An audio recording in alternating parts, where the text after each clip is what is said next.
Have you ever finished an important work conversation convinced that you've nailed it, head held up high, in the clouds, and then your colleague who is also in the room tells you, that was terrible. What happened? You thought you communicated well, made your arguments, and there was no resistance from anyone else in the room. It felt like a 10 out of 10 slam dunk, but somehow you didn't read the signs. And now you're being invited to another meeting next week to discuss the same topic, to follow up. What went wrong? This is a problem I often hear from students of mine, and 9 times out of 10, it wasn't a failure to communicate, it was a failure to connect. Let me tell you about one of the biggest secrets of communication. Our mind can be in one of 3 states during a conversation. Think of the state as the dominant mindset at any given point in time. It impacts how we process information, but more than processing, it's how we respond. Let's run through the 3 states and then we'll tie it back to the original problem, the inability to connect. The first state is the factual state. This is the ideal place to be. It means that our mind is focused on facts, figures, decision-making. It's the rational part of our brain. When we're in a dominant factual state, work conversations are good. They flow. Everyone debates the pros and cons of a decision or strategy. We tend to be more objective. The second state is the emotional state. It's when emotions like joy, fear, disappointment, and anger dominate our processing. It's when the irrational part of our brain has taken over. In the emotional state, emotions and feelings cloud our judgment. We're not ready to discuss ideas on their own merit. Factual discussion, therefore, gets sidetracked. And like it or not, that's our biology. Ever heard of fight or flight? Our primordial wiring has gotten us here, and it's still a big part of how our mind works. These emotions may be activated over the course of a conversation, or they might be brought in prior to the meeting. If you've ever been upset at something or someone heading into a meeting, or rushed to your meeting in a state of panic because you're late, then you'll know what I mean. We often bring emotions into a supposedly factual conversation.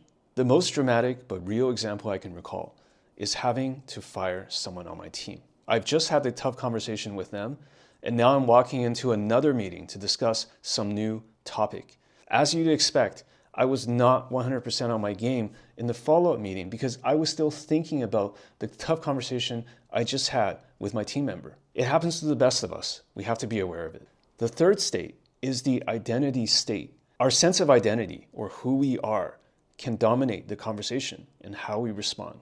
The classic example is when you identify as a particular sort of person, and then boom, that identity is challenged in the meeting.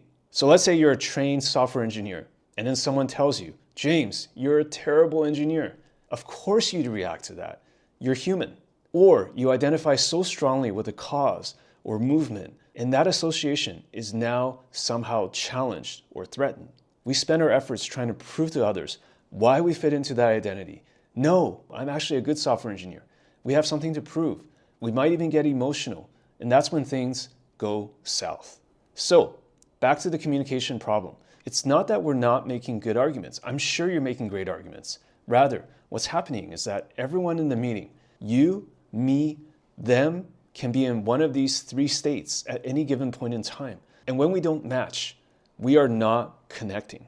Sure, we'd all love to be in the factual state at all times. That's the best place to be for work conversations and most productive conversations, if we're being honest. But every once in a while, happens, and 1 or more people are in the emotional or identity state. The point is, when the states don't match, the connection just does not happen. If your colleagues are agitated, if they're in another state of mind, then it's just not going to work. This begs the question, how do you get things back on track if we're not connecting? Well, step 1 is recognition and awareness. You have to read the signals.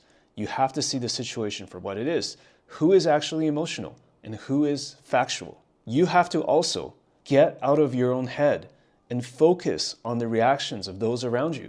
Are they in a different state than you? Can you observe that? To take it a step further, look inward. Are you at your best? Or are you getting agitated, annoyed, distracted by something? Did someone just call you a bad software engineer and now you're defensive? Step 2 is matching.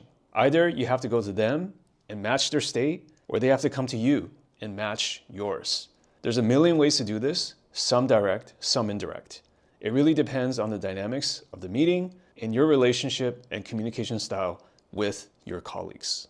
Sometimes you can call them out on it and pull them back into the factual state. Other times, you just have to end the meeting and try again later when tempers have cooled, when cooler heads have prevailed. Take a time out. There is one advanced technique here. Can you reframe your communication to appeal to their emotional or identity states to make them care more? Let's say they're disengaged and they happen to be a parent.